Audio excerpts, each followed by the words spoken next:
y ha quedado finalista Ana Isabel Avilés Ramírez, Francisco de Bernal.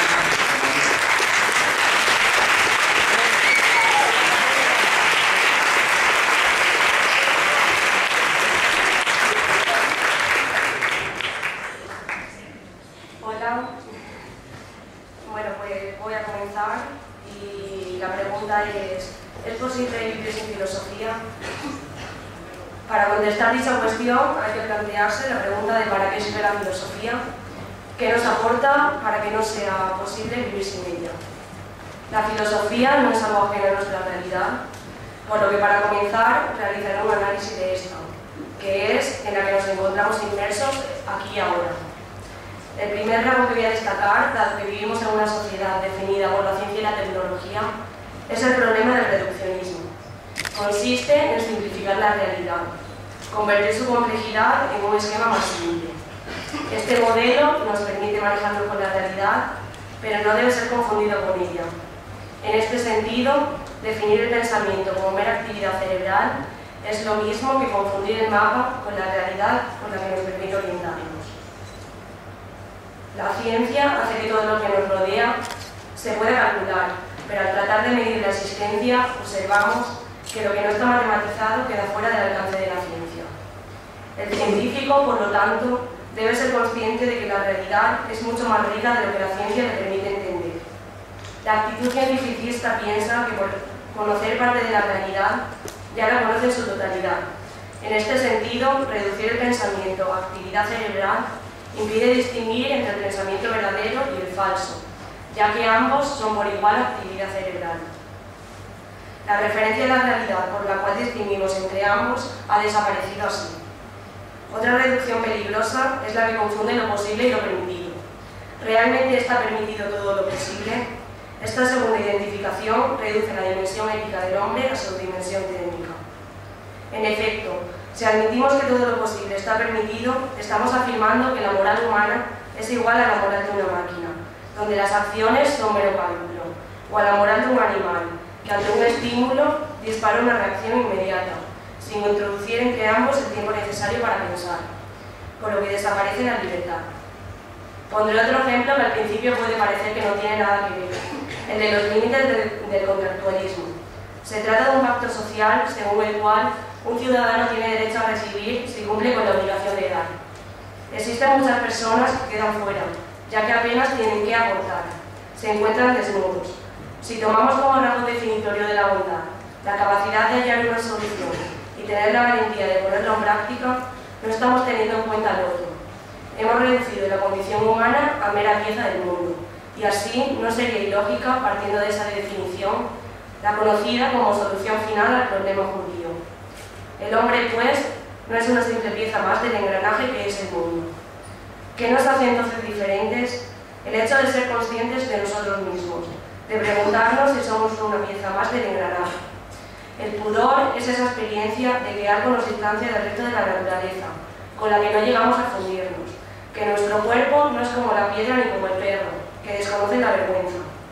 Nuestras emociones individuales son capaces de llevarnos más allá, y es así como podemos juzgar lo que hacemos, reflexionar sobre lo que debemos hacer y actuar en consecuencia.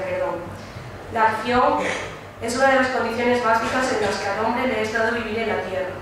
Pone en relación directa a los hombres mediante el lenguaje. Este lenguaje nos mantiene en contacto con los otros, dotando al mundo de sentido, ya que es en estos otros donde buscamos y nos encontramos a nosotros mismos. Y esta es la dimensión básica de la vida. Estos otros, los que primeramente se ocupan de nuestras necesidades, son el hogar originario. Antes de que nos encontremos en el mundo buscándonos la vida, nos han depositado en una cuna. En relación con esto, hay que destacar otro rasgo de nuestra sociedad, la poderosa influencia de los medios de difusión de masas. Por un lado, crean identidades ideológicas y por otro, reducen la realidad a una imagen. Pertenecer a un clan genera que una persona se sienta más acogida por los demás y más segura. Se deja influenciar por lo que el resto hace y piensa, siendo muy difícil formarse un criterio propio. El pensamiento, la reflexión y el deber de razón que lleva a juzgar y, llegado el caso, a rebelarse contra el clan, puede generar cierta soledad. y para afrontarla hay que ser valiente. Las personas estamos expuestas a una lluvia de imágenes, las cuales tapan la realidad, porque nos ofrecen solo una parte de algo mucho más grande, dando pie a la gran oportunidad de la mentira. La realidad nos queda lejos, de ella no tenemos experiencia, tan solo nos llega la imagen confeccionada por los medios. Tomar posición por uno mismo resulta muy difícil, pues lo que se nos ofrece viene ya interpretado. A nosotros solo nos queda ingerirlo, sin masticarlo ni digerirlo. Hemos confundido la realidad con la apariencia y acabamos construyendo nuestro mundo conforme a las imágenes, por lo que la realidad pasa a ser copias de sus copias. Así adiestrados nos podemos ver incapaces para contradecir, nos hemos vuelto serviles, pero no nos importa. Hemos confundido libertad con comodidad, ya que la servidumbre se nos ofrece como entretenimiento. Tras este contexto, ¿para qué sirve entonces la filosofía? Esta arraiga la propia condición humana. Se cuestiona acerca de aquello que veníamos viviendo y creyendo con naturalidad, y reflexiona sobre aquello que se encuentra a nuestro alrededor y de lo que no nos percatamos. Aunque la ciencia tenga unos límites, el hombre se empeña en conocer aquello sobre lo que ésta no responde, ya que tiene que encajar las piezas de ese rompecabezas que es su vida. La ciencia tan solo puede explicar el proceso de la muerte, pero no nos puede decir nada sobre el significado que tiene para el hombre morir. Aunque mucho de nuestra vida nos viene dado de una forma clara, la rareza del filósofo consiste en decir que para él la realidad no es tan sencilla, que siempre hay que llegar a saber más de lo que hasta ahora se sabe, y sobre todo que hay que reconocer que no sabemos tanto como creemos. La conciencia que tiene el hombre de existir introduce una novedad en el mundo. La moral no es mero cálculo que una máquina puede hacer. En otras palabras, lo permitido va más allá de lo posible, lo cual puede llegar a significar que mi propia vida no debe desentenderse de la del otro, llegando incluso a velar por él, a desvivirme por él. En este caso, el yo gira en torno al otro y se siente responsable de su existencia. Levinas lo llama el rostro, y ante su desnudez, que es la de la condición humana, no puede pasar indiferente, aunque yo no sea responsable de su abandono. El rostro por sí mismo es súplica, y esta es la base de la solidaridad. Pero, ¿por qué es necesario pensar para actuar? Los problemas son inevitables, llevan al hombre a actuar para solucionarlos. Hay que pensar, aun sabiendo que hay una desproporción desconcertante entre lo que sabemos, lo que queremos y lo que hacemos, y no actuar tampoco es una opción. Hay que deliberar no solo sobre los medios convenientes para alcanzar nuestros objetivos, sino también y sobre todo acerca de nuestros propósitos. A esto se refería Kant cuando formula el imperativo categórico, según el cual hay que actuar siempre de tal manera que la máxima de mi acción pueda llegar a ser ley universal, esto es, aceptada por los demás. Esto puede generar una reacción parecida a la que padeció Sócrates cuando en la calle abordaba a sus conciudadanos para preguntarles sobre los criterios de su acción. En el pensamiento sería un peligro, el de debilitar los criterios establecidos. Pensar impide aferrarse sólidamente a cualquier regla establecida en una sociedad y nos ayuda a que cada vez que nos encontremos con una dificultad, recomencemos desde el principio, tratando de crear una reflexión crítica personal, sin tener en cuenta las opiniones del resto. ¿Es entonces posible vivir sin filosofía? Esta nos ayuda a vivir despiertos, nos impulsa a descubrir el misterio que en sí es vivir, sin estar tan rotos por dentro. La filosofía nos hace ver que nos encontrábamos ante un supuesto suelo firme, antes de adaptarnos a la forma de vida que la caracteriza, es decir, la pasión por la inquietud, en un estado de alerta hasta entonces desconocido. Nos lleva a preguntarnos sobre todas aquellas verdades que antes eran firmes y claras. Es importante construir una sociedad más justa, más libre y solidaria. La filosofía es imprescindible para ello. No es posible vivir sin filosofía porque hasta que no quiere filosofa. El mundo se encuentra en un continuo cambio y este simple hecho ya nos hace cuestionarnos si vamos en la dirección adecuada.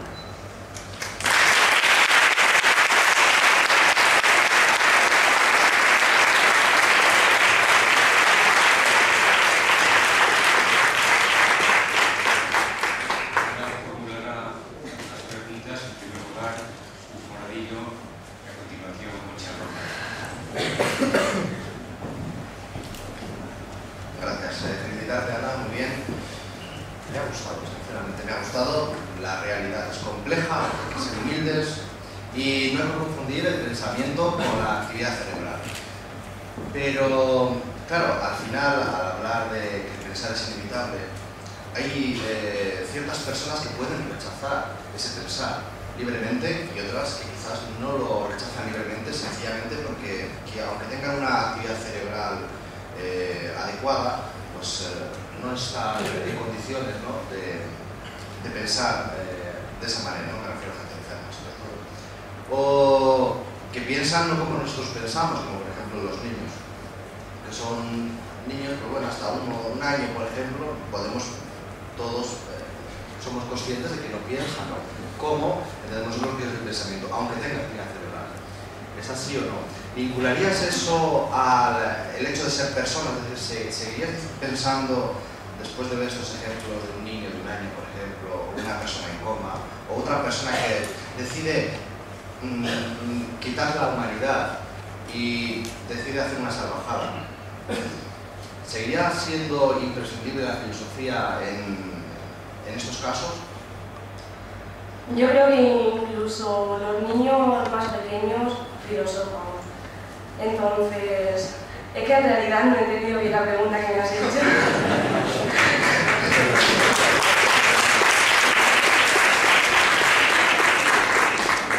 Sí, la pregunta, si puede ser un poco, te he puesto eso, quizás demasiado complejo, pero es sencillo. ¿Tú crees que defiende o es defendible la postura de vincular la filosofía, ¿no?, al hecho de ser persona en todos sus casos, en todos sus momentos? Pues yo creo que sí, o sea, la filosofía nos ayuda a pensar y si, por ejemplo, en algunas situaciones de la vida se puede dar, pues que no lo hagamos.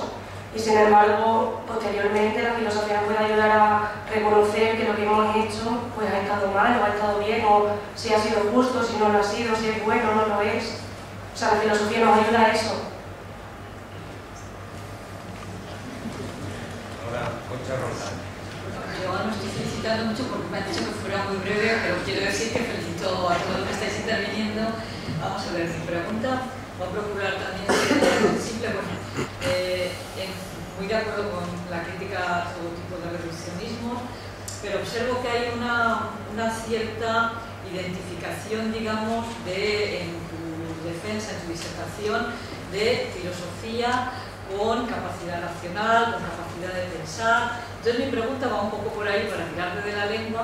O sea, ¿te parece que, digamos, existe esa capacidad filosófica por naturaleza?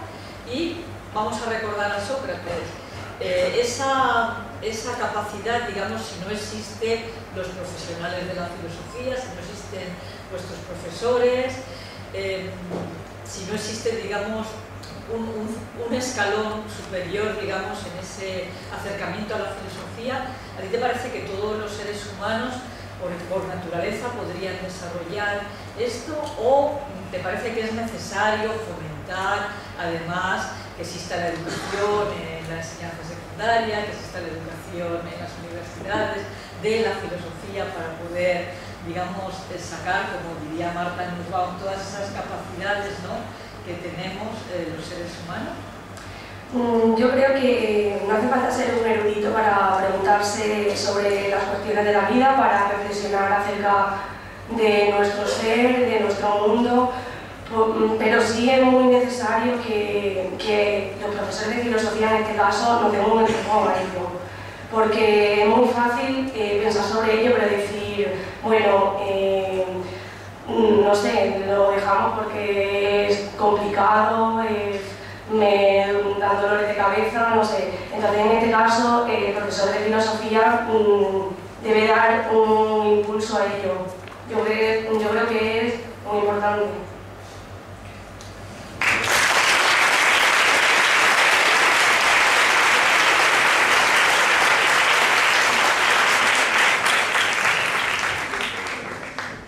La siguiente finalista es Paloma Saura Pérez, del Colegio San Buenaventura de Murcia.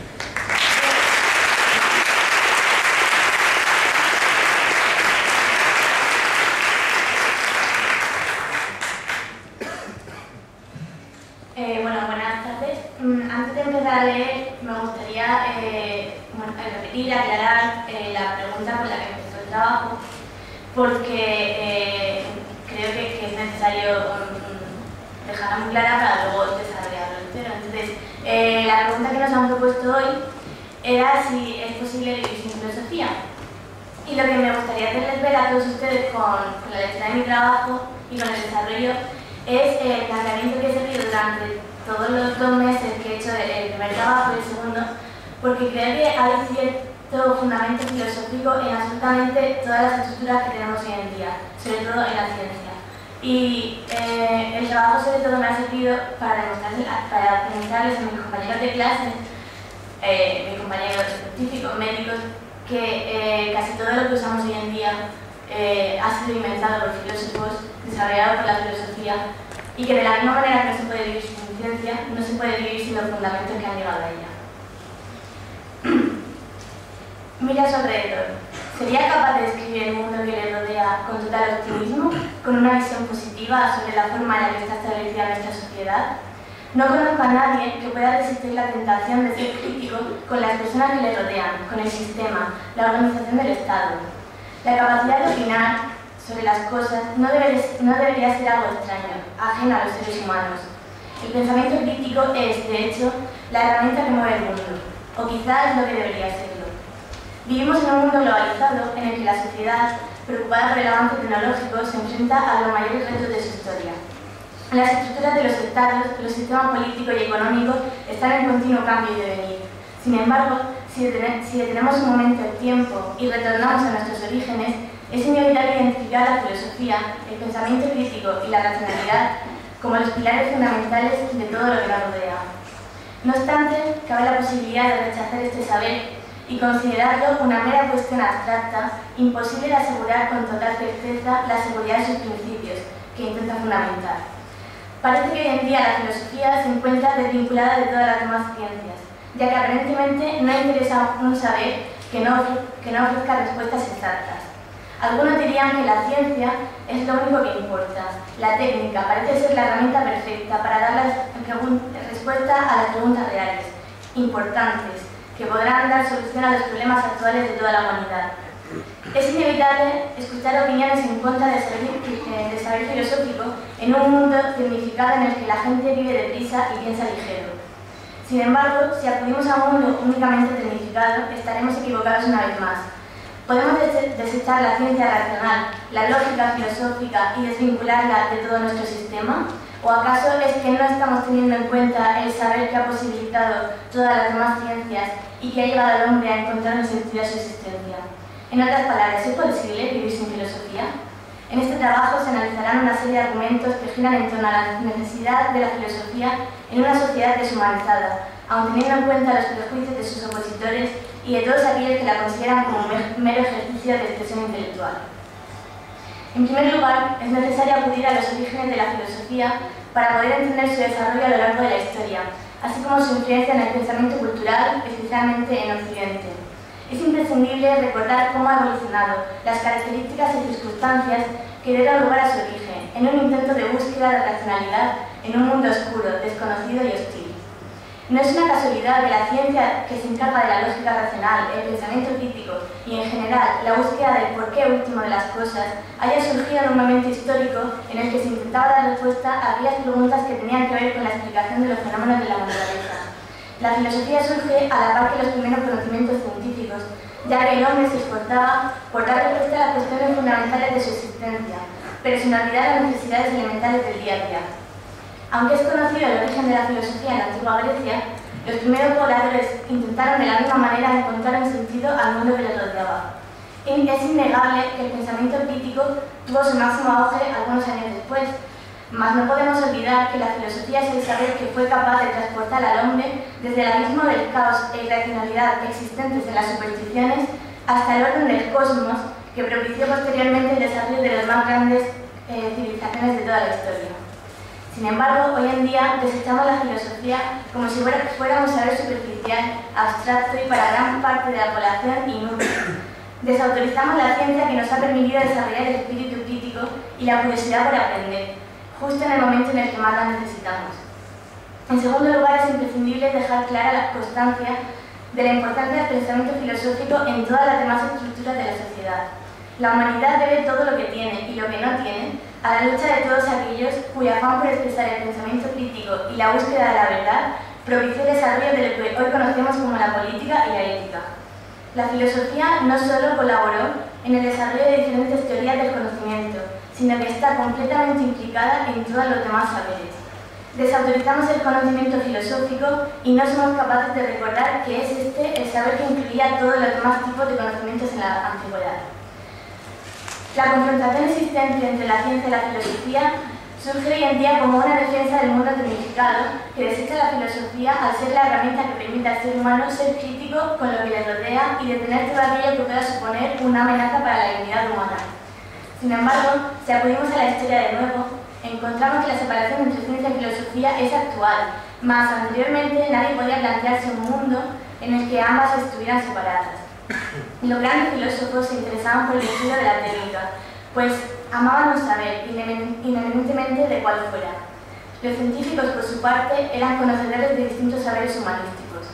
Y es que la división que hemos creado es totalmente falsa, artificial y absurda. La filosofía completa todas las ramas del conocimiento, puesto que no solo ayuda a la ciencia, sino que la fundamenta. De la misma manera que la humanidad no lograría sobrevivir sin la ciencia, tampoco podría hacerlo sin la filosofía. Aclaremos esta cuestión. Aparentemente, los procedimientos que usa la ciencia y que le sirven en el descubrimiento de los más grandes avances tecnológicos son o han sido fundamentados exclusivamente por ella misma. Sin embargo, esta creencia, compartida incluso por prestigiosos investigadores, es errónea. Comenzando por el método científico y continuando por los hechos cartesianos, observamos una realidad incuestionable. Los principios básicos de la ciencia tienen un marcado carácter filosófico, al estar fundamentados por la lógica. Los matemáticos emplean los números para resolver problemas geométricos, pero ningún científico puede responder a la pregunta más elemental: ¿qué es un número? Los biólogos son capaces de crear, transformar, modificar los seres vivos a su antojo para obtener, por ejemplo, un nuevo tratamiento oncológico. Pero ningún estudiante de la vida se plantea la pregunta más elemental: ¿qué es la vida? La ciencia encuentra en todos sus ámbitos ciertos límites que solo la filosofía puede entender. Por ello, si eliminásemos la lógica filosófica de nuestra sociedad, si no fuera inculcada la curiosidad filosófica a nuestros jóvenes, estaríamos equivocados una vez más. No podemos desvincular la filosofía de la ciencia que usamos hoy en día, ya que es el origen y el fundamento de numerosos principios. A todo el mundo le parece absurdo un mundo sin ciencia, ¿verdad? De la misma manera, un mundo que desautoriza la filosofía está eliminando los mismos principios científicos que usa. La humanidad se enfrenta a la situación más complicada de toda su historia. Es innegable que los límites de la ciencia, por no olvidar los de la economía, han sido y siguen siendo traspasados por los seres humanos. Solo con contemplar la creación de la bomba nuclear, las dos guerras mundiales o las más crueles experimentaciones en los campos de concentración, basta para revelarnos los límites del conocimiento tecnológico, la política y la ética. Actualmente es vital que toda la sociedad desarrolle el máximo espíritu crítico que le sirva para adquirir el respeto y la lucha del mantenimiento de nuestra característica más elevada, la dignidad humana. De la misma manera que no habría sido posible alcanzar la sofisticación y el máximo desarrollo de la expresión humana tal y como la conocemos hasta nuestros días, tampoco es posible continuar avanzando sin tener en cuenta la racionalidad del conocimiento y la búsqueda de la verdad, que solo la filosofía ha sabido buscar y gracias a la cual hemos sabido encontrar, entender y evitar traspasar los límites de la dignidad humana. La búsqueda existencial del ser humano, las preguntas elementales, no tienen por qué ser finalmente identificadas como cuestiones abstractas, sino que aun siendo imposible de responder con rotundidad, deben seguir siendo los pilares que fundamentan el camino hacia el que nos dirigimos. Por ello, cuestionar o sugerir la desvinculación de la filosofía de nuestra existencia actual no es sino algo absurdo. Finalmente, la filosofía es el único saber que puede alejarnos del abismo que supone la manipulación colectiva a la que nos dirigimos evitablemente. Necesitamos de su aporte, de su fundamento, para no perder de vista los pilares básicos de nuestra dignidad humana. Apostemos por un conocimiento científico, pero también humano, que sirva de una vez por todas para eliminar los problemas que siguen acechando a la humanidad, como la pobreza, el hambre o las enfermedades. Valoremos la ciencia filosófica que nos ha permitido desarrollar la máxima expresión humana a partir del mundo hostil en el que se encontraban los antiguos pobladores. En definitiva, apostemos por la lógica filosófica para no perder de vista el fin último de las cosas que hacemos, preguntándonos ¿qué mundo estamos dispuestos a transformar?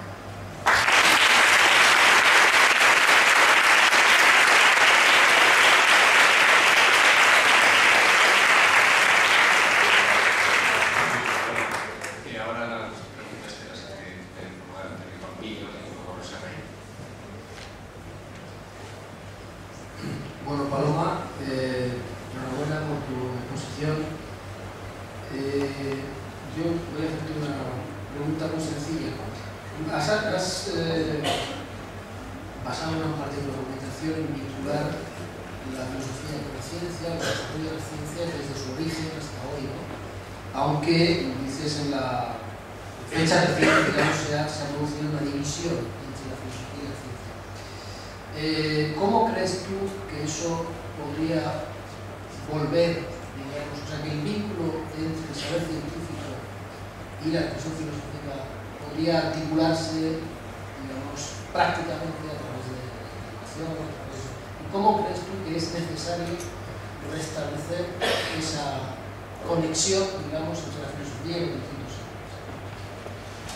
Bueno, en primer lugar, yo creo que gran parte de la culpa de esa desvinculación está en el sistema educativo, que ha llevado a una sociedad a elegir siempre entre ciencia y humanidades. No es posible ahora mismo que una persona como yo, o con muchas personas con las que he hablado, compañeros que he conocido ahora, nos encontramos en una cuestión de elegir qué queremos desarrollar en nuestra vida, si el trabajo en un laboratorio o la búsqueda de los principios de la verdad, de todo el conocimiento filosófico.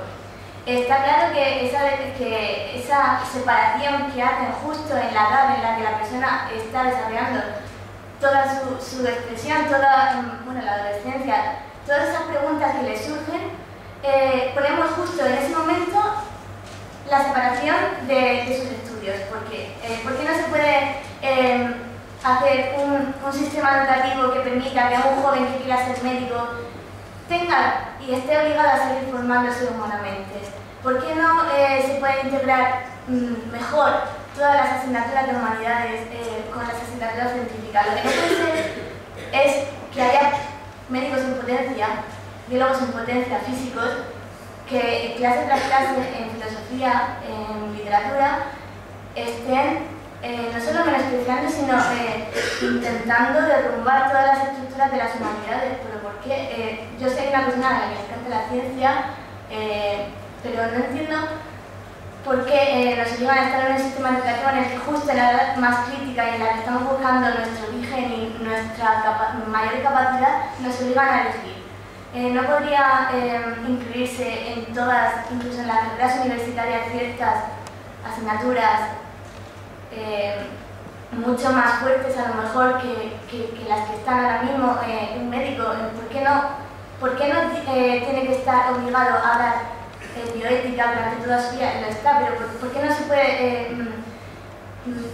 explosionar todo ese conocimiento que está en potencia, que le puede servir justamente? El problema está claro que se encuentra en el sistema educativo, y conforme vayamos cambiando eso, todo el mundo será mucho más íntegro, tanto si elige ciencias como si elige humanidades.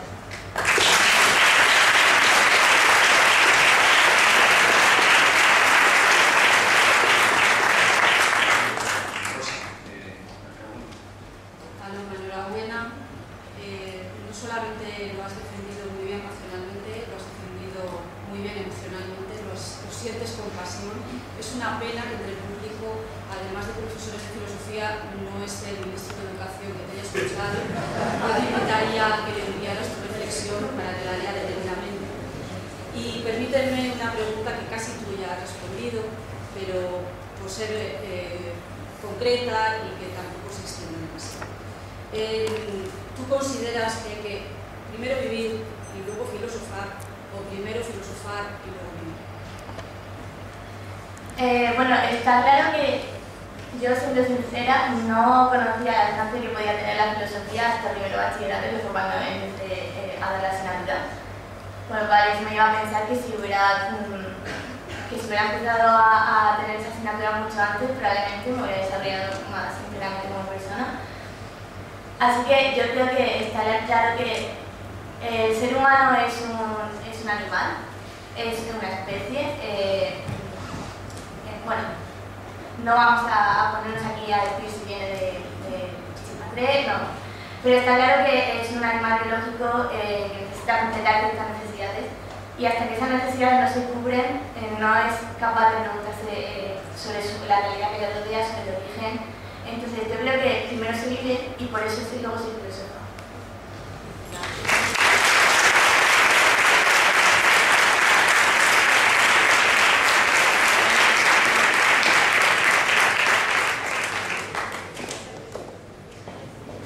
Ahora el tercer finalista de disertaciones es María de las Mercedes Millán de Mer.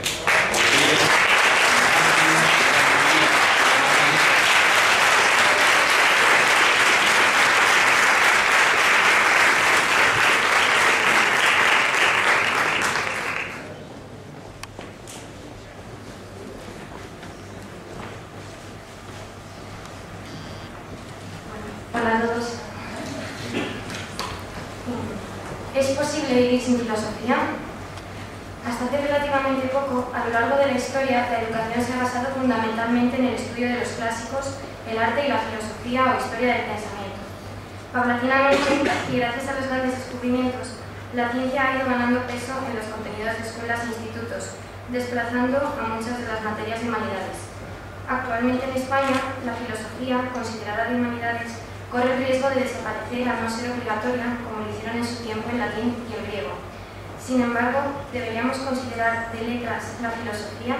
¿Se puede vivir sin ella?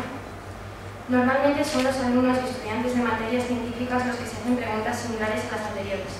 Es cierto que existen grandes diferencias entre la filosofía y la ciencia, como por ejemplo el método que utilizan para formular sus enunciados. No obstante, ambos saberes son racionales. Más allá del método empleado, podríamos decir que la filosofía fundamenta la ciencia. Cuando esta primera nació en la Grecia clásica, una de las primeras preguntas que se hizo era de la realidad, indagar sobre la naturaleza y las causas que rigen los fenómenos. Aristóteles quiso dar una explicación a la organización de los cuerpos celestes en el universo y enunció el geocentrismo, mientras que Demócrito indagó sobre la estructura de la materia, creando así la primera teoría atómica.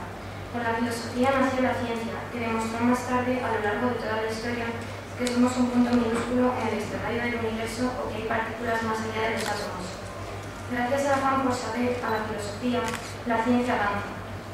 La reflexión filosófica no está presente solo en cada descubrimiento, sino que también guía a la ciencia en el campo de lo moral, actualmente necesario, ya que se presentan ante nosotros numerosas cuestiones éticas acerca del medio ambiente y el cambio climático, la manipulación genética, el reparto de medicinas. La ciencia, en ausencia de filosofía, puede llegar a oponerse al progreso y al hombre, a tornar en pesadilla el sueño ilustrado del siglo XVIII. Así ocurrió durante las guerras mundiales del siglo XX con la utilización de la física y la química al servicio de armas, bombas atómicas y crematorios. Un científico no puede vivir sin filosofía y la ciencia no debe desarrollarse sin ello. Y es que la filosofía es inherente al ser humano. Decía Aristóteles en Metafísica que el hombre desea conocer por naturaleza, salir de su ignorancia y poder explicar de manera racional el mundo que le rodea. A lo largo de la historia se han dado numerosas interpretaciones del mundo y a lo que es el hombre, que han afectado a todos los saberes, como literatura, arte, música y ciencias. Y estos giros drásticos en el pensamiento ocurren porque cada movimiento ha sido crítico con el que le precedió. Es el ejemplo del barroco, que rechaza el renacimiento, o del romanticismo, que es la antítesis del neoclasicismo. ¿Y a qué se debe este afán de crítica, sino a querer llegar al conocimiento de la verdad? Cualquier persona que desee poseer una verdad en su vida necesita la filosofía. Sin embargo, a lo largo de la historia del pensamiento hay numerosas doctrinas y corrientes. La filosofía no establece ninguna verdad categórica, sino que deja siempre la puerta abierta a la posibilidad. La persona que pretende vivir sin filosofía camina en el mundo pensando que basta con mirar a su alrededor para conocer la realidad. Se guiará por sus prejuicios y su sentido común y no se preguntará acerca de la verdad de sus creencias, que es lo que hace avanzar al pensamiento filosófico. En definitiva, vivirá ciego y esclavo de su ignorancia. Este es uno de los beneficios más importantes que aporta la reflexión filosófica. la libertad y la emancipación del pensamiento. Puede que la filosofía nunca sea capaz de convertirnos en poseedores de la verdad, pero el mero hecho de buscarla nos hará juzgar hasta los objetos más familiares como extraños. Y el estudio de todos los puntos de vista de la filosofía en la historia hace que, aunque disminuya nuestro grado de certeza sobre lo que son y no son los objetos, aumente la posibilidad de lo que puede ser. Fomenta el espíritu crítico. Un mayor conocimiento acerca de las cosas permite obrar en un mayor número de direcciones. En esto consiste la libertad. Nadie desea ser esclavo de nadie, pero es difícil darse cuenta de que a veces las cadenas están en nosotros, en nuestra ignorancia. Por ello, la persona que desea ser libre no puede vivir sin filosofía. El conocimiento también es libertad. Por ello, resulta muy interesante que se quiera eliminar o reducir cuanto se pueda el estudio de la filosofía. No se pretende con ello, quizá, detener el progreso o quitarnos la libertad. Una persona ignorante es manipulable y dirigible, sobre todo si piensa que está en posesión de la verdad. Resulta de nuevo imprescindible la filosofía en nuestras vidas, en un mundo en el que las personas estamos sometidas al bombardeo de los medios de comunicación. Es necesario preguntarse por la fiabilidad y veracidad de la información que recibimos, ya que normalmente procede de cadenas, periódicos y entidades que no son precisamente parciales. Es que para conocer es necesario contemplar lo que nos rodea sin prejuicios ni presupuestos, desde la imparcialidad. Solo así se consigue la libertad de pensamiento y la posibilidad de discrepar ante una opinión, de oponerse ante una injusticia, de avanzar en la historia y de tener una vida más plena. Tampoco se puede vivir sin filosofía porque es aquello que proporciona cohesión a todo el conocimiento desarrollado. Ya hemos visto el ejemplo de la ciencia. La filosofía no es ciencia, pero está presente en ella, propone nuevos retos metafísicos y actúa de guía en el campo de la ética.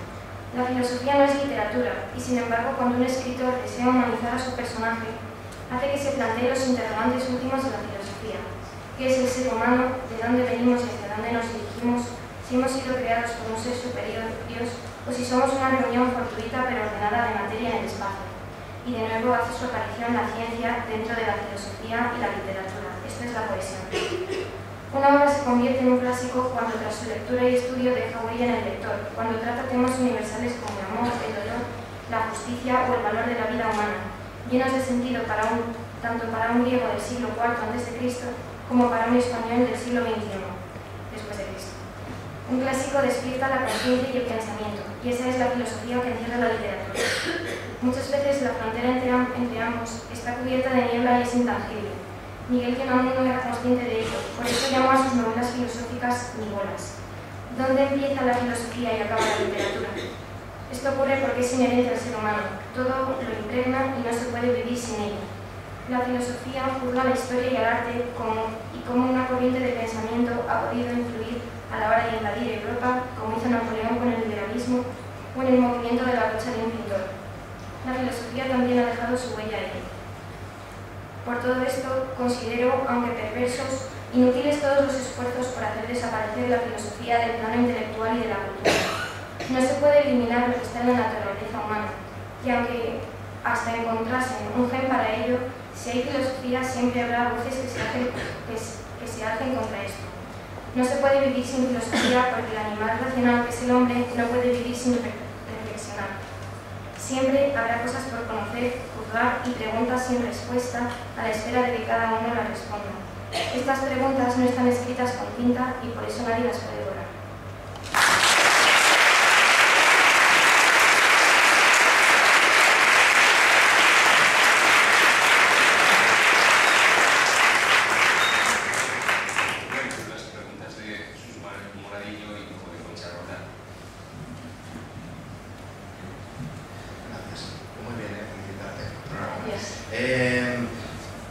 Rápidamente, has hablado de muchas cosas, ¿no? Muy interesantes, el campo conocer la verdad, la crítica, el sistema, como la filosofía como un sistema crítico. Pero me gustaría preguntarte o ver qué piensas sobre el tema de, ¿puede ser una filosofía servil a otros intereses? ¿Puede haber una filosofía que sea servil a otros intereses? Por ejemplo, la economía, por ejemplo, en la línea de toda la biología. ¿Tú crees que tiene sentido? ¿Se puede hablar de filosofía como ciencia o como servilismo a los intereses? A ver, yo pienso que la filosofía no tiene una utilidad como lo tiene una ciencia, o sea, la utilidad de la ciencia está clara, curar enfermedades o de la física, pues resolver problemas físicos para mejorar los sistemas de comunicación o conocer más el espacio. En cambio la filosofía, o sea, los filósofos de verdad que filosofan, pues lo hacen porque les gusta y no tienen más fin que filosofar, o sea, es perseguir el conocimiento a través del conocimiento. Entonces, por eso no le veo utilidad a la filosofía. Y aunque no tenga una utilidad porque no persigue un fin, sino que es un fin en sí mismo, sí que lo veo necesario para los demás aspectos de la vida, necesario para la política, para que los seres humanos, ya se desarrolla desde Grecia, consigan un sistema político justo y que haga participar a todos en la libertad de expresión, necesario para la economía también, que está dentro de la política, para que los sistemas económicos pues sean un fin para que el hombre pueda vivir mejor, o sea, un medio para que el hombre pueda vivir mejor y no que el hombre trabaje para el sistema económico. Y eso es un poco la filosofía.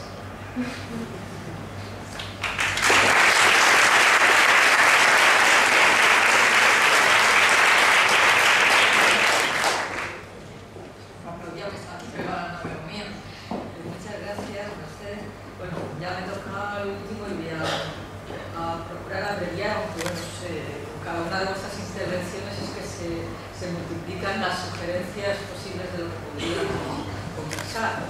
Pero bueno, vamos a ver, voy a intentar ser breve. 3 puntos para una pregunta. O sea, parece que te inclinas a mostrar la filosofía como, digamos, una ciencia primera, como un fundamento, digamos, para las demás ciencias. Pones sobre todo el acento en la función crítica de la filosofía, en su responsabilidad, digamos, en esas preguntas últimas. Entonces, bueno, mi pregunta sería, o sea, ¿consideras entonces que esa mayor utilidad de la filosofía podría ser quizá, más que dar respuestas concretas a esas preguntas, a ayudar, digamos, al planteamiento de las preguntas? O sea, sería en definitiva una función metodológica. ¿Te parece que podríamos decir que la filosofía ayuda al resto, o podría ayudar al resto de las ciencias a plantear mejor sus propias preguntas? Pues sí, porque la filosofía lleva existiendo desde el siglo V a.C. en Grecia y todavía de dónde venimos hacia dónde vamos, pues no ha dicho esto es así. O sea, no es como la ciencia, que tú tienes un enunciado matemático, una ecuación y ya pues es así para toda la vida, no sé. En cambio, la filosofía no establece nada como verdad, es más su función, yo creo, que hacerte saber que esas preguntas están ahí y que tú te tienes que preguntar por ellas si quieres que tu vida tenga sentido, tú tienes que encontrar tu vida sentido y en ese caso la filosofía pues es la que plantea esas preguntas y luego a lo largo de la historia, la manera en la que las han respondido los filósofos, pues también te enseña diferentes opiniones que hay para que tú te puedas guiar, formar tu propia opinión, pero yo la utilidad que le veo a la filosofía es más hacer preguntas que responderlas. Y en ese caso, pues sí que me parece que ayude a las demás ciencias a plantearse las preguntas, porque como el ejemplo que he puesto de Aristóteles, pues todo el querer explicar el universo a través de la ciencia empezó porque Aristóteles quiso explicar, aunque no tenía medios, no sé si se había inventado el telescopio y podía ver las estrellas, pero él lo quiso explicar y gracias a esa explicación y a los demás a querer saber si era verdad, pues se desarrolló todo lo que era la astronomía. Luego se demostró que Aristóteles no tenía razón, pero ahí él hizo su pregunta de cómo era el universo.